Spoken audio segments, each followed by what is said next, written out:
Ashama akkam jirtan hordoftoota chaanaalii koo nagumami tibbana akkuma dhageessan egaa guyyaan malaammaltummaa kabajameera. Sadarkaa naannoo Oromiyaatiinis ta'ee sadarkaa biyyaatiin guyyaan malaammaltummaa idil addunyaa egaa mariiwwan adda addaatiin kabajameera. Akka Itoophiyaatti mootummaan Itoophiyaa jechaa kan jiru gochi malaammaltummaa sadarkaa mootummaatiin hin jiru jedha. Inni kun egaa qaamolee hawaasaa adda addaa dhimma mari'achiisaa ture akka ta'e ni beekama. Hundumaafuu malaammaltummaan farra badhaadhinaatii jedhaniiru. Hayyuun diinagdee Dr. Kabbada Gannatii turtii raadiyoo Itoophiyaa wajjin taasisaniin kan himani. Ibsa isaan dhimma malaammaltummaa irratti kennan akka hordoftaniif isin affeereera. Hordofaa turtii gaarii. Diina tarsiimoo badhaadhinaati malaammaltummaan. Diina tarsiimoo irra totuun xiyyeeffatin immoo badhaadhina mirkaneessuun hin danda'amu waan ta'eef walgeenyee achirratti duuluu danda'uu qabna. Kun immoo diina badhaadhinaati yommuu jennu immoo diina sirnaati, diina biyyaati, diina waliin jireenya uummataati, diina misoomaati. Barataan ta'e barnoota qulqullina hin qabne akka argatu godha. Tajaajilli fayyaa akka waliin geenye godha. Bu'uurri misoomaa akka waliin geenye godha. Isa kanaan immoo hundatu miidhamuu danda'a waan ta'eef diina waloo irratti hundumtuu wal faana tarkaanfachuu danda'uu qaba kan jedhu. Akkamittiin kun ta'uu danda'a kan jedhu biyyoota malaammaltummaa injifatanii to'annoo jala oolchanii balaa sirnaa sadarkaa hin taanerraan ga'uu danda'an keessatti akkaataa isaanitti malaammaltummaa kana to'annoo jala oolchan tokkoffaa dhaloota irratti hojjetanii. Value based education yookaan immoo barnoota safuu irratti hojjetanii. Barnoota duudhaa irratti hojjetanii. Daa'ima godaa jalqabee daa'imummaa irraa jalqabanii malaammaltummaan hamaa ta'uusaa kan biyya nyaatu ta'uusaa waan cimanii hojjetanii. Gama kan biraatiin hojmaata cimaa diriirsanii. Namni tokko kan hanna keessa galu tokkoffaa yoo fedha hannaa qabaate. Lammaffaa fedha hannaa sana immoo galmaan ga'achuudhaaf iddoon inni taa'ee jiru kan eeyyamuuf yoo ta'e. Fakkeenyaaf daldalaa yoo ta'e in gurgura bitaa oola. Kanaaf aangoo qaba jechuudha. Yoo qajeelaa ta'e waan qajeelaa hojjeta, yoo dabaa ta'e immoo achi keessaa miliqsa jechuudha. Kennaan tajaajilaa akkuma kana aangoo qaba, murteessaa oola, tajaajila kennaa oola. Iddoon isaa sun waan qajeelaa hojjechuudhaafis waan hamaa hojjechuudhaafis saaxilamaadha. Sadaffaa yoo carraan jiraate sistamii keenya hannaaf kan eeyyamoo ta'e. Namichi hannaaf fedha qaba, bakki inni taa'ee jiru immoo iddoo murtoo kennuuti, iddoo tajaajila kennuuti. Sistamii to'atu immoo hin jiru, namni kun hanna keessa galuu danda'a jechuudha. Inni ilaalchaan qabaachaa ture sun lafa qabate. Kanaaf sistama sana hannaaf eeyyamu akka hin taane teknooloojii yoo ta'e maal ta'a? Tuttuqaa namaarraa bilisa ta'a. Namumti hatuun qaba jedhee murteessullee karaa hatuun argatu jechuudha. Karaan itti cufama jechuudha. Kanaaf akkasittiin sistama cimaa, sirna cimaa yoo hatee argame immoo kan sirriitti qabeenya namaa, galii namaa to'atamee namni karaa seeraa alaa kan argame akka inni uummataaf deebi'ee namni karaa seeraa alaa argatee duroome immoo hannaan dura bakka jirutti deebi'ee hanni bu'aan qabu ejjennoon jedhu hawaasa keessatti yoo hin qabatamne namni hanna keessa waan galuuf sistama cimaa akka nanne godhu yoo hate immoo kan kokkee isaa qabee hanni akka hin baafne agarsiisu.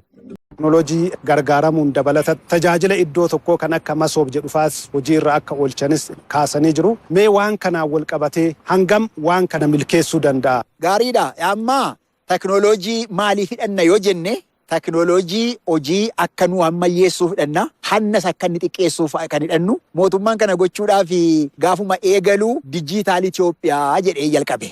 Tajaajila dijitaalessuu, dinagdee dijitaalessuu, teknooloojiitti gargaaramuu. Inni kun immoo namni fuula ilaalee, harka ilaalee akka inni tajaajila hin laanneef dhimmoonni amma sistamii mootummaan diriirsee, galii irratti diriirsee, bittaan yommuu raawwatamuu qabu teknooloojiidhaan e-procurement bittaa teknooloojii qaxarri illee gara kanatti kan deemaa jiru. Walumaa gala e-governance paperless jedhee kan deemaa jiru karaa ittiin hanni ittiin xiqqaachuu danda'u jechuudha. Yoo teknooloojiin kun cimaa deeme namumti sila sammuu keessaati hanna qabaatee jedhullee akka inni qabatamaatti hin raawwanne godha teknooloojiin. Yoo raawwatee argame hoo hin galmaa. Asii hojjechaa jiramini galii walitti qaba. Asii waan naan malle tokko gaafachaa jirta ta'ee jennaan waan ati gochaa jirtu gubbaatti galmaa.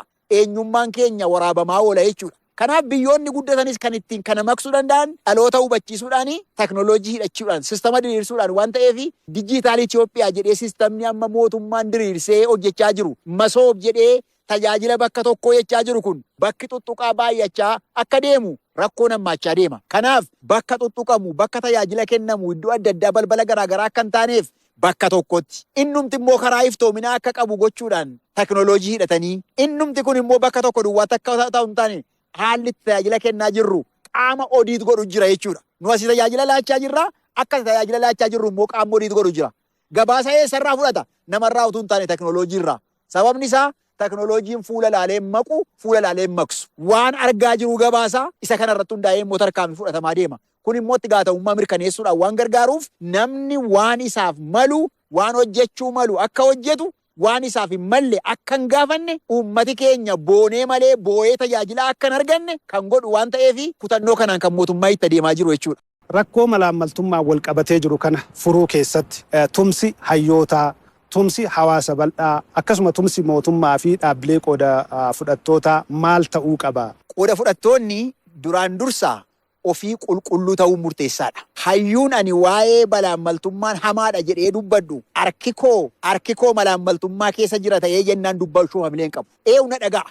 Kanaaf hayyuun keenya bakka hundaa jiru hundumtuu ofii fakkeenya ta'uu qaba bakka tajaajila kennutti. Loogii malee tajaajila kennuu qaba. Of bilisa baasuu qaba. Ogummaan koo beekumsi koo biyyaaf jechuu danda'uu qaba. Faayidaa biyyaatiif faayidaa uummataa qajeeltowwan ogummaa dursee argamuu danda'uu qaba. Ofii edda malaammaltummaarraa bilisa obbaasee booddee immoo gara jabeenyaan ija jabeenyaan kan biraa barsiisutu irraa eegama. Malaammaltummaan hamaa ta'uusaa, diina keessaa immoo diina tarsiimaa ta'uusaa, kan biyya nyaatu ta'uusaa, malaammaltummaarraa bu'aan argamu tokkollee kan hin jiraanne barsiisuu danda'uu qaba. Waldaa hayyuun immoo waldaan ijaaramee immoo waldaa sanaan ijaarsa sanaanis malaammaltummaarratti qabsaa'uu danda'uu qaba. Sababni isaa faallaa ogummaa isaati kun. Ogummaa isaa xiqqeessa. Ani ogummaa tokko baradhee deebi'ee nana tayoon ta'e ana duwwaa miti kan xiqqaatu. Ogummaa koo xiqqaata. Ogummaan koo yommuu xiqqaatu immoo taa'ee ilaaluu hin qabu. Walteenyee waan ogummaa keenya xiqqeessurraa akka ogeessaatti bilisa ta'uu danda'uu qabna jedhee waldaan barsotaa, waldaan narsootaa akkuma kana waldaan public administration roga hundaan hayyuun jiru hundumtuu waldaan ikoonomistootaa yookaan immoo hayyuu wandi naddee bakka jiru hundumaattuu hundumtuu ijaaramee kuni faallaa ogummaa keenyaati waan ta'eef ogummaa kana baratanii hatuun nu wajjin hin deemu kan jedhu ifatti lallabuu danda'uu qaba. Gama kan biraas barsiisuu qaba, qorachuu qaba, leenjisuu qaba. Miidiyaatti bahee dhugaa jiru uummata akka beeku gochuu danda'uu qaba. Gama kan biraatiin miidiyaan keenya akkuma sila kaafne qaamni nama kan biraa irratti hojjetu hundumtuu ofii qulqulluu ta'uu danda'uu qaba. Kana booddee immoo dhaloota barsiisuu irratti xiyyeeffachuu danda'uu qabna. Investigate gochuu danda'uu qabna. Rakkoo jiru, madda jiru, qonnee baafnee isa kana immoo uummati beekee akka irratti qabsaa'u gochuutu nurraa eegama. Hawaasni keenya waa hundaa'uu hin arga. Uummatni odiitara. Iji uummataa wanti hin arge hin jiru. Kanaaf bakka argu hundumaattuu tokkoffaa uummatni tajaajila argachuudhaaf karaa seeraaf karaa seeraan argachuu qaba jedhu jalqaba namni kamiyyuu jechuudha. Inni tajaajila kennus, inni tajaajila fudhatus karaa qajeeltoo karaa hojmaataan tajaajila argachuu qaba jechuu danda'uu qaba uummati hundumtuu bakka jirutti jechuudha. Kana booddee karaa seeraa alaa karaa isaan hin malle nama tajaajila argachuudhaaf deemu immoo irratti qabsaa'uu danda'uu qaba. Mootummaa wajjiniin dhaabachuu danda'uu qaba. Amma mootummaan zeeroottan gad deebisaa. Akka inni yaaddoo sirnaa hin gooneen godha hanna jedhee bakka jirutti ejjennoon mootummaa kun immoo fayyadamummaa uummataa mirkaneessuudhaaf amma ta'ee jirutti kun immoo galma ga'uu kan danda'u yoo uummati gola isaa eegeedha. Tokkoon seektaraa keessatti tajaajila kennamaa jiru hin arga. Eenyu akka malaammaltummaadhaan tajaajila argatu hin arga. Eenyu immoo akka maallaqa fudhatu hin arga. Kana hundumaa saaxiluu danda'uu qaba jechuudha. Kana gochuudhaan tokko ta'ee ijaaramee irratti qabsaa'uu danda'uu qaba. Abbootiin amantaa value based institution yookaan immoo duudhaa ijaaruu irratti gaheen isaan qaban guddaadha. Kanaaf isaan gama kanaanii hanni hamaa ta'uusaa toonii mootummaan amma ittiin dubbachaa jiru dubbachuutu irraa eegama. Ifatti ba'anii dubbachuutu irraa eegama. Miidiyaatti gargaaramanii hattuun amantaa keenya duukaa hin deemu jechuu danda'uu qabu. Keessaas dhaabilee amantaa keessaa ilaalchi hannarraa bilisa ta'ee jiraachuu danda'uu qaba. Isa kana immoo dhaloota barsiisuutu irraa eegama. Gama kabiraatiin dhaabilee barnootaati. Dhaabileen barnootaa iddoo itti dhalootni qaramu, dhalootni bahu, duudhaa sirri hidhatee bahu, waan isaaf maluuf waan isaan hin meelle beekee bahu, oolmaa daa'immaniirraa jalqabee amma barnoota olaanaatti bakka jiru hundumaattuu dhaloota yaada gaariin qalbii gaariin bocuutu irraa eegama. Kanaaf adaraadha. Barnooti namni tokko beekumsa argatee garuu immoo amala hin qabu naamusa hin qabu ta'ee jennaan hin barate jechuun hin danda'amu. Kanaaf namni barnoota barate jedhamu yoo harkisaas qulqulluu ta'ee sammuunsaas lapheensaa qulqulluu ta'ee waan barateen biyya isaa uummata isaa tajaajiluuf qophaa'e qofadha. Dhaloota akkasii oomishuun dhaabilee barnootaarraa hojii isaanii isa tokkoffaa, isa lammaffaa, isa sadaffaati. Maatiinis gahee guddaa qaba. Maatiin dhala isaa gorfachuu qaba. Dhala isaa qajeelchuu qaba. Duudhaa ofii keessatti guddate keessatti ijoollee isaa guddisuu danda'uu qaba. Gorfachuu qaba. Jaarsoliin biyyaa dirqama guddaa qabu. Abbootiin gadaa haadholiin siinqeen dirqama guddaa qabu. Hangafoonni dirqama guddaa qabu. Dhaloota qabuu qabna. Dhaloota hin qarru ta'ee safuu eeganii akka guddatan hin goone ta'ee jennaan dhalootni safuu hin qabne dhaloota badeedha. Dhaloota dhabnaan biyya dhabna. Biyya baraaruu kan dandeenyu yoo har'a ijoollee keenya irratti hojjennee sammuu hanna lagatu gibira kaffaluun sirriidha jedhu. Qaxalummaadhaan ogummaa ofiitiin hojjechuun sirriidha jedhu. Humna guutuun hojjechuun sirriidha kan jedhu. Dhaloota sammuu qajeelaa positive generation kana uumuudhaaf namni hundiyyuu walgahee hojjechuutu irraa eegama. Hooggansa siyaasaa fakkeenya ta'uu danda'uu qaba. Jaarmiyaan keenya seera baaftuu, seera hiiktuu, seera raawwachiistuu jennu. Waldaa uummataa kan jennu, waldaa dargaggoo, waldaa dubartootaa kan jennu, waldaa qotee bulaa, horsiisee bulaa bakka hundumaattuu isaanis gahee dhaloota baraaruu hojjechuu danda'uu qabu. Ilaalchi qajeelaan duwwaan akka inni lafa qabatuuf lallabuutu irraa eegama. Dhimmi kun dhimma biyya nyaatu waan ta'eef akka mootummaan dubbachaa jirutti dubbannee hojjechuu qabna kan jedhu kaasuudhaaf. Gaafa kana zeerootiif maali bu'aan argamuu danda'a? Baay'ee gaariidha. Yoo malaammaltummaan zeeroo dhufe gadi bu'e tokkoffaa dinagdeen keenya hin ariifata. Maaliif? Maallaqni sila hannarra oolu amma hanna dhiisee maal ta'a? Piroojeektiirra oola.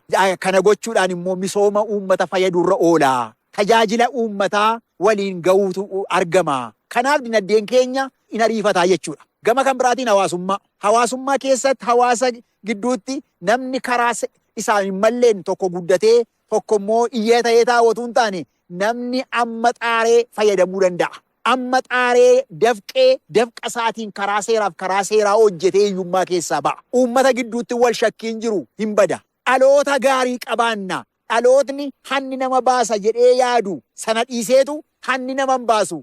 Waan qajeelaa hojjechuun nama baasa dhaloota jedhutu uumama. Gama kan biraatiin jaarmiyaaleen ergamaan mul'ata isaanii galmaan ga'uudhaaf hojjetu. Uummata isaanii tajaajilu. Kana qofa miti. Siyaasi keenya siyaasa karaa shiraa otoo hin taane siyaasa nagaa ta'a. Amma yoo hanni jiraate kanatu maallaqa duwwaatuudhaan hin taa'u. Maallaqa hatee humna cimsatee nama bitee sagalee bitee mootummaa ta'uu barbaada.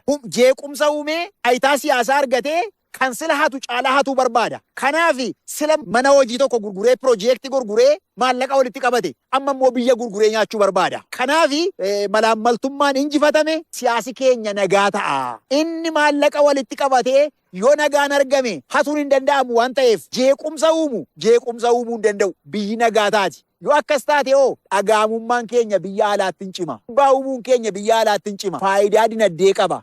Faayidaa hawaasummaa qaba. Faayidaa siyaasaa qaba. Faayidaa dippiloomaasii qaba. Hanna injifachuun faayidaa dhalootaa qaba. Dhaloota bor biyya kana bakka bu'uu dandeessu baasna waan ta'eef jaarmiyaan keenya hundumtuu ergama isaa ba'a jechuudha. Akkas ta'ee jennaan uummati keenya biyya isaa keessatti sirna isaaf ta'e ijaarratee keessatti akka inni laphee guutuun itti gammadee aara galfatee uummati keenya akka jiraatu godha waan ta'eef diina tarsiimoo ta'e injifachuun uummata keenya injifataa taasisaa fayyadamaa taasisaa caalmaatti abbaa biyyaa taasisee addunyaa irratti sadarkaa biyyoonni addunyaa irra ga'an akka inni ga'an godha jechuudha. Malaammaltummaa kana dhabamsiisuu keessatti wanta haa ta'u jettanii yaaddan keessa. Walumaa gala nuni yeroo hundaayyuu malaammaltummaa hanna waraanuu qabna yommuu jennu ija keenya mul'ata keenya irraa kenna. Namni nuyi irratti qabsoofnu kun fira keenya ta'uu danda'a. Ilmoo keenya ta'uu danda'a. Nama nuyi beennu ta'uu danda'a. Har'a irratti qabsoofnee isa baraarree ala isaarree baraarree nama gaarii gochuun isaafis ala isaatiifis biyya keenyaafis ta'a waan ta'eef waan loogneef fakkaannee waan fayyisne fakkaannee yommuu namni boolla lixu ilaaluu hin qabnu mootummaa wajjiniin waltaanee sirna cimaa ijaarrannee hanna dura dhaabbannee bajeetni biyyaa akka isheen hojiirra ooltu namni gibira akka kaffalu inni qotus inni daldalus inni oomishus inni barsiisus inni baratus, inni hoogganus bakka hundaa kan jiru hundumtuu waan biyyirraa barbaaddu ta'ee akka argamu gochuudhaaf nuyi wal bira dhaabbannee wal deeggaruu danda'uu qabna. Safuu uummata keenya itti guddanne waan siin malle hin barbaadinii, qaxalummaan hojjedhu,